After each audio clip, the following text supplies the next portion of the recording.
To be strong marked courage or bravery. This is how Webster's dictionary defines valor. Valor is a word that we don't hear very often anymore, and yet it is a word that speaks volumes on the love, loyalty, and selfless sacrifice of America's military. To all the men and women of the United States military who have made the ultimate sacrifice for God and country, today we honor you. Today is your day. My name is Corporal Robert Flynn, United States Marine Corps. I grew up mere steps away from this cemetery on Adams Street and remember with great fondness as the Memorial Day parade would pass by my family's home. As a child, I recall Memorial Day as a day for barbecues, games, friendly gatherings, and as the unofficial start to summer. Today, Memorial Day carries a far greater significance in my mind and heart. I joined the United States Marines on September 2nd, 2008. I served our great nation as honorably and as proudly as I possibly could. I knew I had enormous shoes to fill, and at times the idea of proving myself worthy to uphold the greatest traditions of our military seemed to be a most daunting task. Yet even more challenging, impossible even, was trying to live up to the standards set by those who had served before me. From the Minutemen at Bunker Hill, to the Devil Dogs of World War I, to the almost mythical, legendary Marines at Iwo Jima, to the recent heroes at the Battle of Fallujah. I thought myself incapable of matching that type of commitment, dedication, bravery, and love. Still to this day, I find myself thinking of those Marines and soldiers of the Frozen Chosen in Korea who withstood the most horrid, inhumane conditions imaginable for nothing more than love of their country. Most of us have never dared to love anything that much. Whether it was a beachhead in Europe, the jungles of Vietnam, the urban combat in Mogadishu, or right here in our homeland, these men and women never wavered.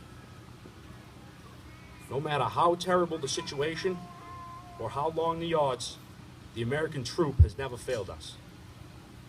He or she has fought with the unbending heart of a lion each and every time to protect our freedoms, our families, and our way of life. I did the very best I could during my time in the military.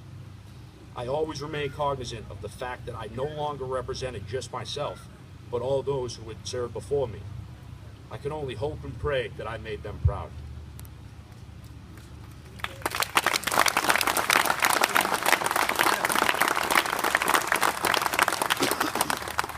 Today, we gather to honor all the fathers, mothers, husbands, wives, sons and daughters, brothers and sisters that have paid the ultimate price for our flag, our Constitution, and our citizens. Nowhere else in the world will you find a volunteer force of almost 1 million men and women ready at a moment's notice to put it all on the line for the values and ideals that we in the United States of America hold so dear. It is imperative that we pass this tradition on to the next generation so that they can understand the sacrifice, dedication, and love that these brave women exhibited to ensure the freedom of Americans who had not even been born yet. This tradition of gallantry continues daily, as selflessly demonstrated by Command Sergeant Major Martin Barreras and Private First Class Kristen Chandler. Both were members of the United States Army, and both were killed in combat in Afghanistan this month. They have rightfully earned their place among the greatest of our soldiers and the respect of a grateful nation.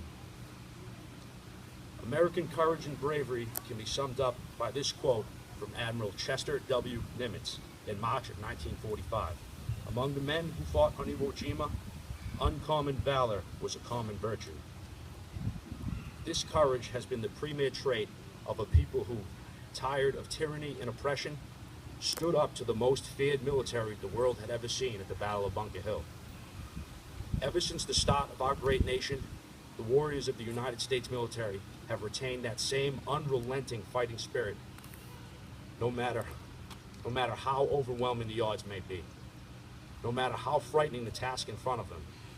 The bravery of our men and women is unrivaled the world over. I'll even provide an example. Take this quote from Lieutenant General Louis Chesty Puller during the Battle of Chosin Reservoir in Korea. They are in front of us, behind us, and we are flanked on both sides. by an enemy that outnumbers us 29-1. They can't get away from us now. It's quotes like these that fire up our American resolve and determination. It is the stories of our heroes from yesterday and today that give us the strength and willingness to protect, defend, or even give our lives to protect the liberty we hold so dear.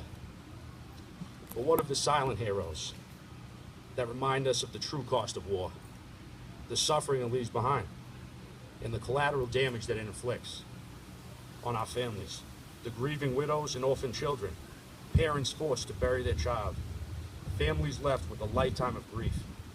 They too should be honored today. They too sacrificed what was most valuable to them for our nation.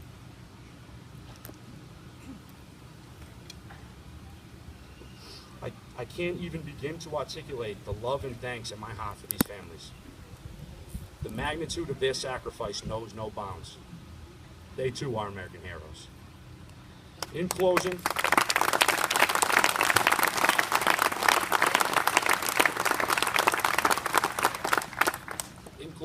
I would like to mention Michael Kennedy, the Boston firefighter who gave his life protecting our city. Michael was a United States Marine before joining the Boston Fire Department. Essentially, Michael's entire adult life was dedicated to service. Service to his country, his city, and his fellow American citizens. Let us not forget it is citizens like Michael Kennedy that keep our nation and our cities safe from harm. On a personal note, I would like to mention Lance Corporal Tyler Griffin and Private First Class Vincent Gamone, United States Marine Corps. Both men were killed in combat in Afghanistan in the Helmand Province in 2010. Lance Corporal Griffin was killed by an improvised explosive device while on a mission to take over a Taliban stronghold. In the last seconds of his life, Lance Corporal Griffin covered the device, taking the primary blast. His actions saved the lives of the Marines with him. Private First Class Gamone was killed attempting to recapture 2 escaping Taliban fighters who had barricaded themselves in a room with automatic weapons. Private First Class Gamone fearlessly entered the compound with the love of his country in his heart and the protection of his fellow Marines on his mind. Private First Class Gamone was shot and killed that day, but before he died, he used his own body to shield the Marines behind him from the gunfire that ensued. These 2 men were my roommates at Camp Lejeune, and it is with a broken heart that I say thank you. These men were my friends, my brothers, and now my personal heroes. I thank you.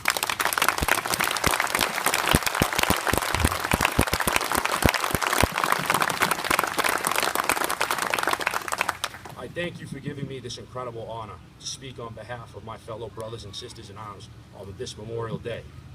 Few things in my life has meant as much to me. And while I don't feel worthy of this honor, I am eternally grateful. I will leave you with a quote from President Theodore Roosevelt on October 15, 1903, and in reference to those killed in the Civil War. Their blood and their toil, their endurance and patriotism have made us and all who come after us forever their debtors. Our homage must not only find expression on our lips, it must also show itself forth in our deeds. This quote is true of all Americans killed in action. All gave some gave all. POW MIA, you are not forgotten. God bless the United States of America, always and forever. Thank you.